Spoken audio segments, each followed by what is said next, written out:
Then Job spoke again. Listen closely to what I am saying. That's one consolation you can give me. Bear with me, and let me speak. After I have spoken, you may resume mocking me. My complaint is with God, not with people. I have good reason to be so impatient. Look at me and be stunned. Put your hand over your mouth in shock. When I think about what I am saying, I shudder. My body trembles. Why do the wicked prosper, growing old and powerful?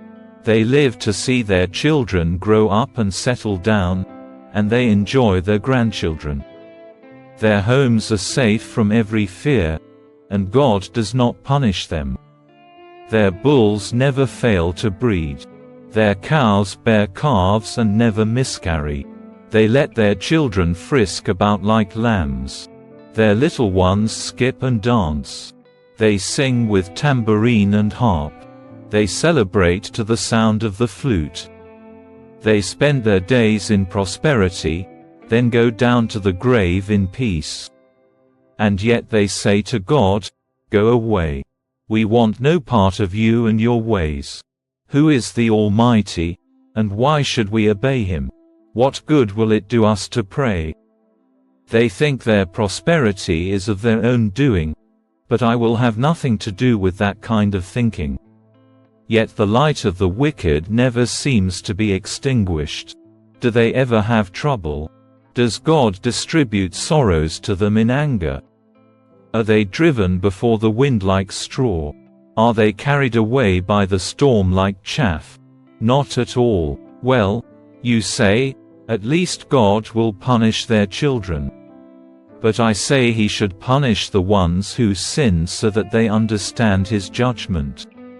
Let them see the destruction with their own eyes. Let them drink deeply of the anger of the Almighty, for they will not care what happens to their family after they are dead. But who can teach a lesson to God since He judges even the most powerful?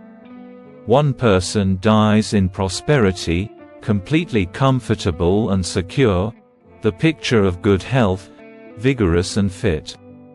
Another person dies in bitter poverty, never having tasted the good life. But both are buried in the same dust, both eaten by the same maggots. Look, I know what you're thinking. I know the schemes you plot against me. You will tell me of rich and wicked people whose houses have vanished because of their sins. But ask those who have been around, and they will tell you the truth. Evil people are spared in times of calamity and are allowed to escape disaster.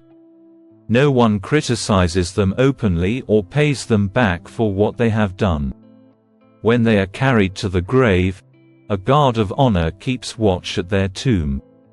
A great funeral procession goes to the cemetery. Many pay their respects as the body is laid to rest, and the earth gives sweet repose. How can your empty clichés comfort me? All your explanations are lies. Then Eliphaz the Temanite replied, "Can a person do anything to help God? Can even a wise person be helpful to Him? Is it any advantage to the Almighty if you are righteous? Would it be any gain to Him if you were perfect? Is it because you're so pious that He accuses you and brings judgment against you? No, it's because of your wickedness. There's no limit to your sins. For example, you must have lent money to your friend and demanded clothing as security. Yes, you stripped him to the bone. You must have refused water for the thirsty and food for the hungry. You probably think the land belongs to the powerful and only the privileged have a right to it. You must have sent widows away empty-handed and crushed the hopes of orphans. That is why you are surrounded by traps and tremble from sudden fears. That is why you cannot see in the darkness, and waves of water cover you. God is so great, higher than the heavens, higher than the farthest stars. But you reply, That's why God can't see what I am doing. How can He judge through the thick darkness? For thick clouds swirl about Him, and He cannot see us. He is way up there, walking on the vault of heaven. Will you continue on the old paths where evil people have walked? They were snatched away in the prime of life, the foundations of their lives washed away. For they said to God, "Leave us alone. What can the Almighty do to us?" Yet He was the one who filled their homes with good things, so I will have nothing to do with that kind of thinking. The righteous will be happy to see the wicked destroyed, and the innocent will laugh in contempt. They will say, "See how our enemies have been destroyed. The last of them have been consumed in the fire." Submit to God, and you will have peace. Then things will go well for you. Listen to His instructions, and store them in your heart. If you return to the Almighty, you will be restored, so clean up your life. If you give up your lust for money and throw your precious gold into the river, the Almighty Himself will be your treasure. He will be your precious silver. Then you will take delight in the Almighty and look up to God. You will pray to Him, and He will hear you, and you will fulfill your vows to Him. You will succeed in whatever you choose to do, and light will shine on the road ahead of you.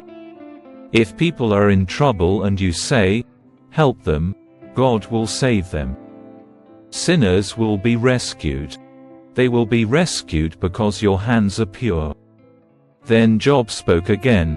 My complaint today is still a bitter one, and I try hard not to groan aloud.